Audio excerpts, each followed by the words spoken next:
Time कितना, वक्त कितना क्रिटिकल या क्रूशियल है, चूंकि हम देख रहे हैं बड़ी पेट्रोलियम कंपनीज, बड़ी टेलीकॉम कंपनीज, टोटल और टेलीनॉर जैसी जब हमारे मुल्क से अपनी सरमायाकारी निकाल कर वो बाहर जा रही हैं, अपने बिजनेस को रैपअप कर रही हैं, तो ऐसे वक्त में तो हमारे जो लोकल इन्वेस्टर्स हैं उनकी अहमियत बहुत ज़्यादा बढ़ जाती है।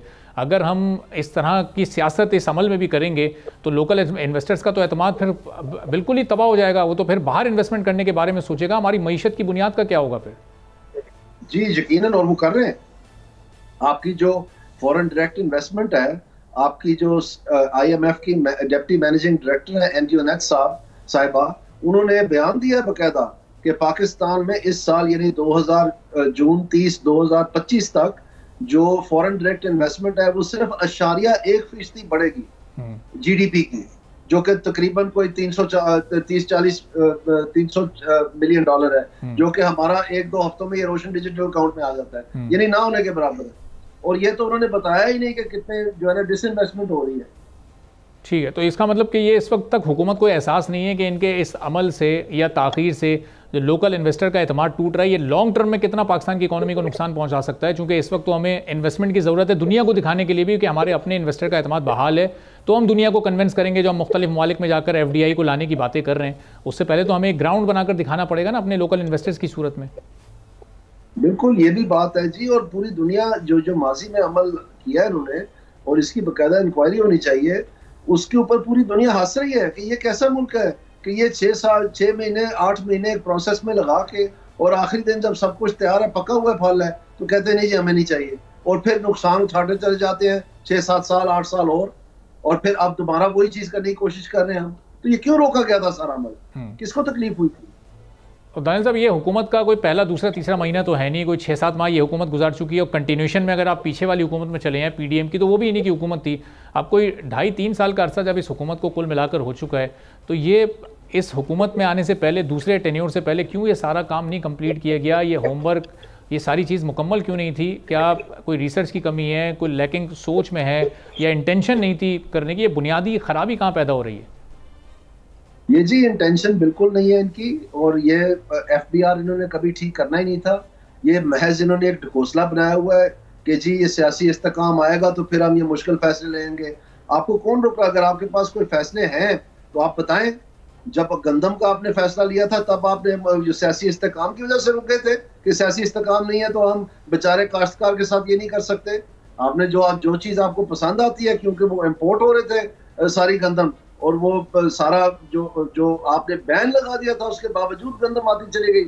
इतने आपके मतलब इरादे जो है वो कच्चे थे, तो उस आप देख रहे हैं पाकिस्तान का सत्यानाश कर दिया। उस वक्त तो नहीं आपको सियासी इस्तेकाम का कोई फिक्र पड़ी या कोई महसूस हुआ जब आप पाकिस्तान के काश्तकार को तबाह कर रहे थे। अब आप हर बात पे कहते हैं जब टैक्स देने की बारी है कि जी सियासी इस्तेकाम नहीं है जी, चार्टर ऑफ इकोनॉमी कर लें जी, वो जी बस में जाकर जरा बाहर से जो है ना जब दूध ले आऊं जी तो फिर चाय बनाता हूँ। ये क्या तमाशा है? लेकिन तो इन्हीं मुश्किल हालात में हमने ताजर दोस्त ऐप बना दिया जी, अब टैक्स खुद ब खुद आ जाएगा, और बाकी दुनिया में ऐप से टैक्स कलेक्ट होता है।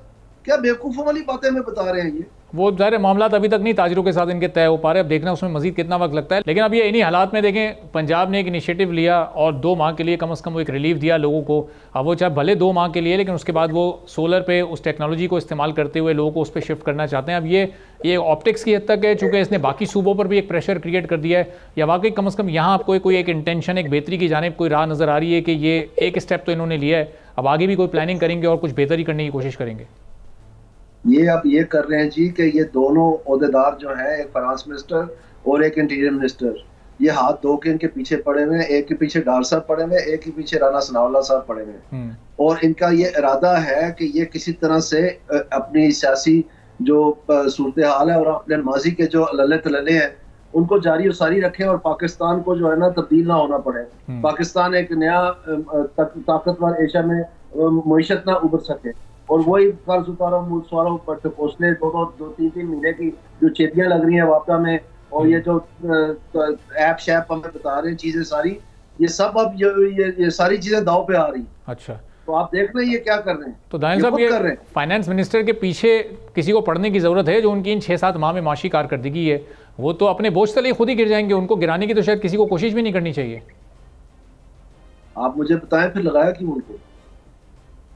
तो ज़ाहिर है प्राइम मिनिस्टर का इस्तेहकाक था, उनकी मर्जी थी कैबिनेट में जिसको जो ओहदा देते। एक तरफ ये बयानिया है कि जी 2013 से 18 तक हम पता नहीं कौन सी 20वीं मईशत बनने को जा रहे थे और हमने बड़े कमालात किए और ये किया और वो किया, और बीच में जो है ना एक एस्टेब्लिशमेंट ने तजुर्बा किया इमरान खान का, जिससे सारा का सारा बेड़ा गर्क कर दिया। क्या आपने दिल पे हाथ रख के कोई नून लीग का बंदा ये कह सकता है कि अगर 18 में नून लीग की हुकूमत बन जाती तो इन्होंने IMF के पास नहीं जाना था? इन्होंने इमरान खान से भी पहले IMF के पास जाना था, क्योंकि इन्होंने तबाह कर दी थी मईशत डार साहब ने, और इसीलिए उनको करीब नहीं जाने दे रहा कोई फाइनेंस मिनिस्ट्री का। मैं तो नहीं कर रहा, इनका अपना वजीर आज़म नहीं उनको जाने दे रहा। अब दानियल साहब, नून लीग में रहते हुए तो कोई दिल पे हाथ रख के बात नहीं करता, लेकिन नून लीग छोड़ते ही फिर हर शख्स से बात करने लगता है। हमने जुबैर साहब की भी बातें सुनी, मिफ्ता साहब की भी, शाहिद साहब की भी। आई एम सॉरी, आप गलत बात कर रहे हैं।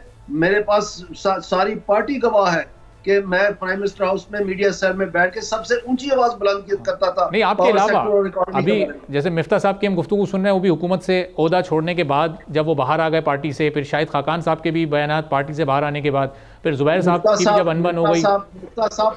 मिफ्ता साहब तो खुद फाइनेंस मिनिस्टर बन गए थे, वो करते ना फिर उस वक्त जो करना था उन्होंने, क्यों नहीं किया? प्राइम मिनिस्टर साहब तो खुद बन गए थे, तो क्यों नहीं किया उन्होंने? अब ये बाद में तो बातें करनी आसान है। मैं तो एक सिर्फ MNA था, आखिरी साल में आके तो मुझे मिनिस्टर अपॉइंट किया, और बाकी जो 4 साल पहले थे उसमें तो हम जंग की हालत में थे।